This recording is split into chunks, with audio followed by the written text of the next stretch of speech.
by the name of Quackenbush charters an airplane from Kansas City to Boston. Jimmy Allen is the pilot and lands the ship at Cleveland to refuel. Mechanics discover the passenger dead.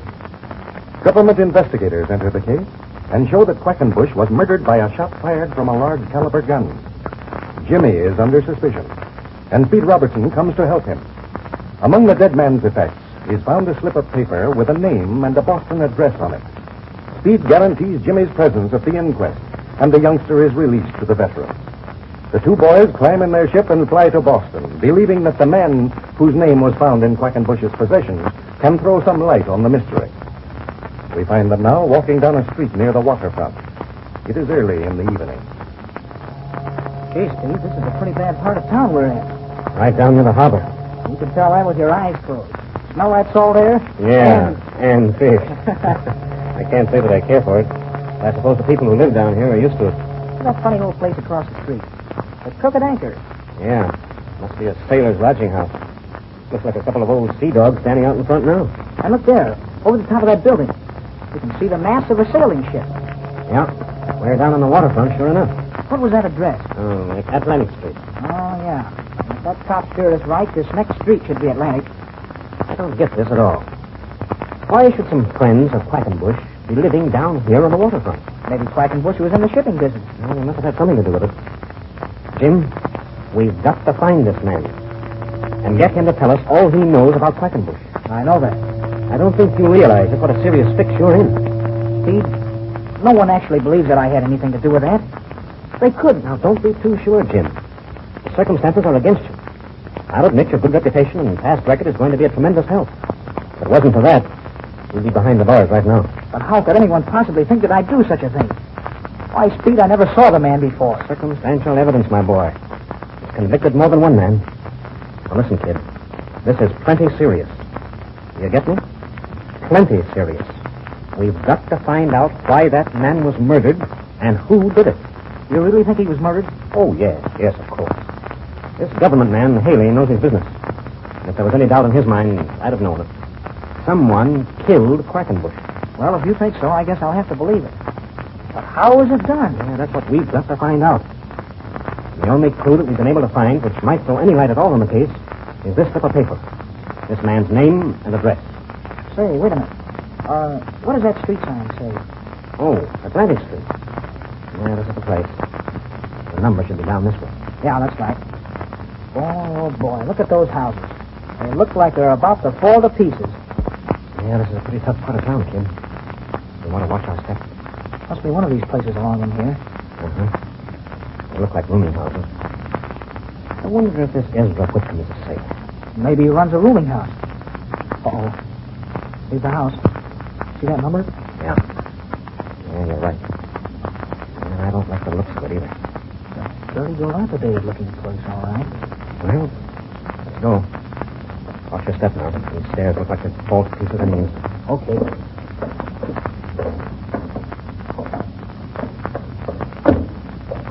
I don't see a doorbell anywhere. No? Well, I'll knock. See what happens. See what happens. See what happens. See what happens. Doesn't look like anyone lives here. There's someone. Oh, how do you do? Well, what may you be wanting?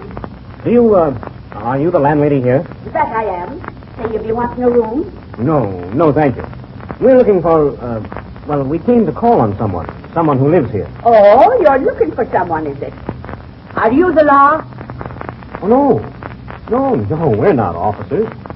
We came to see Mr. Whitcomb, Mr. Ezra Whitcomb. Yes, he lives here, doesn't he? It's Mr. Whitcomb you're looking for, is it? What do you want with him? We want to have a talk with him. You're lying to me. You're the law. I can tell it. I can smell him a mile off. Oh, I beg your pardon. Here, let me introduce ourselves. My name is Robertson, and this gentleman here is Jimmy Allen. How do you do? And what are you telling me that for? I never seen nor heard of you before. Well, that's not strange. You see, we... Are you sailormen calling here to look for trouble? Oh, no. You see, we're pilots, aviators.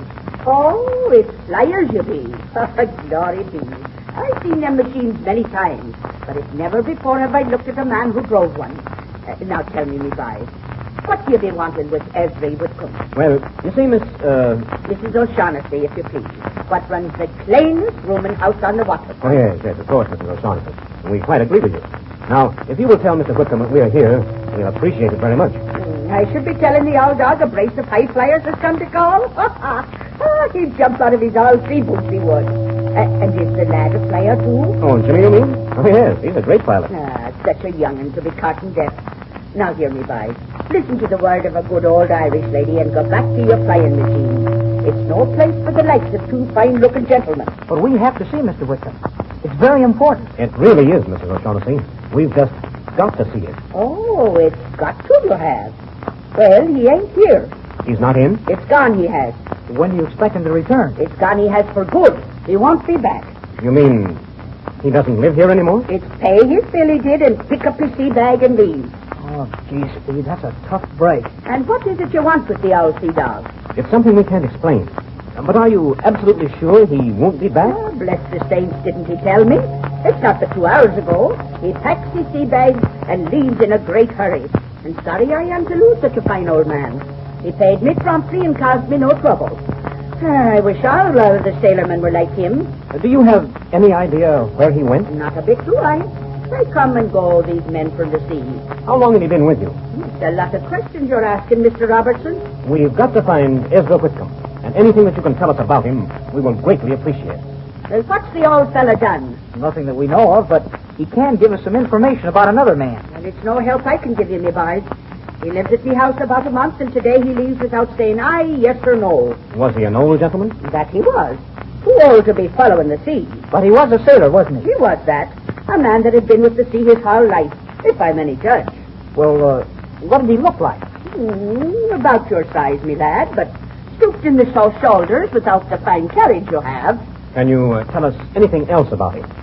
Well, I shouldn't be talking about me lodgers, but I like the looks of you, and I think you mean no harm. Oh, we can assure you of that.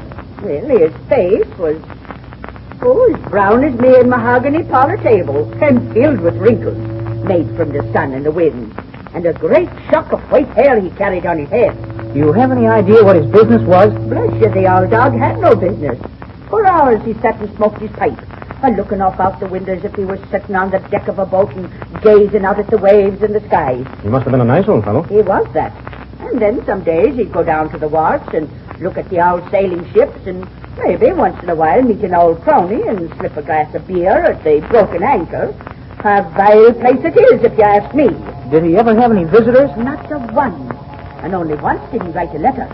I know it well, because it was pen and ink I had to fetch for him. He spent all day at it. And bless me, when I went to get me groceries, I dropped it in the post for him. A letter, eh? You don't remember who the letter was addressed to, do you? Well, I'm not one to poke me nose in a man's business, but he came right out and wants to know if a 3-cent stamp will take the letter way to the Pacific Ocean. He did?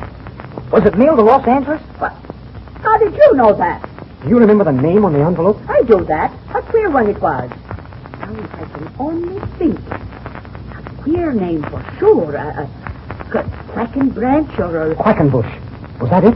Was it Quackenbush? Bless the saints if that isn't the name he wrote. Well, Speed, that's something, all right. Oh, Mrs. O'Shaughnessy. Now, what's coming here?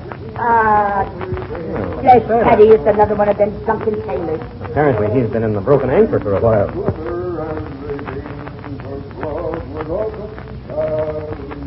Well, it looks like you have another caller. Aye, and I don't like the look. Ahoy there, my fine lady. Blow me down if I ain't hit the right way. Well, what is it you're wanted, sailor man? It's a man I'm looking for. A dad-blasted old bag of bones and a fluff of white hair like a spud in a good sea. Where is the old hard shell? You got the wrong place. I run a respectable rooming house. I know what you run, you old hag. I made soundings in this bay before. Where is it? In this bay before. Where is it? Mind your tongue and tell me what you want. I'm looking for Ezra Whitcomb. And don't tell me you ain't putting up at your place. You're looking for Ezra Whitcomb? I'm not asking you, you lover. I'm talking to this here cross-grained coal barge.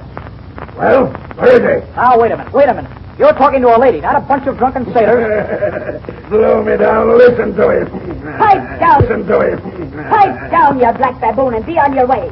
Ezra Whitcomb ain't here, and if he was, He'd have no trust but the likes of you. He'd have no trust but the likes of you. He'd have no trust but the likes of you. He'd have no trust but the likes of you. Who is there? I'm going to see him. The old fella's gone. He packed his sea bag and set sail not 2 hours ago. So cast off your eyes. I don't like your look. Oh, just a minute here. It happens that my friend and I are also looking for Ezra Whitcomb. Maybe you can tell us where we might find him. So you're looking for the old barnacle, eh? What do you want with him? That's just what I was going to ask you. Why do you want to see him? Avast there! I'm talking to no jellyfish landlubbers. Where did Whitcomb go? Well, where did he go? Well, that's what we'd like to know. Maybe you can tell us. Maybe I can tell you, eh? What do you want with him? Well, speak up. What do you want with the old dried-up herring? Now, look here, mister. I don't like you. I don't like your looks or the way you talk. And what's more, it's none of your business what we want with Whitcomb. Yes, and that isn't all. Even if... Throw that bag before I break out a belaying pin. Now listen to me, you lubbers. You're talking to Black Pete. Black Pete who ain't afraid of man or the devil.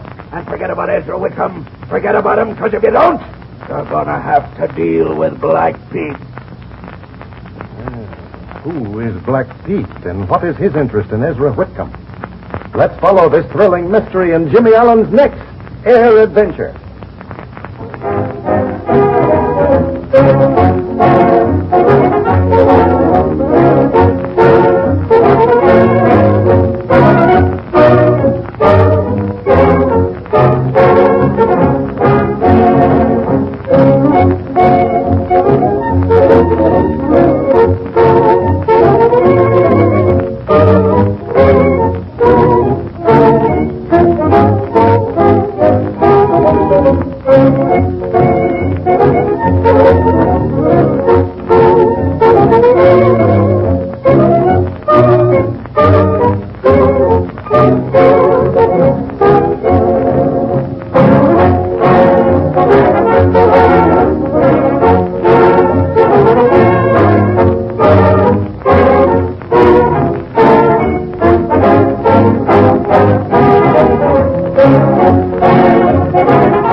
This program has come to you through the facilities of the World Broadcasting System.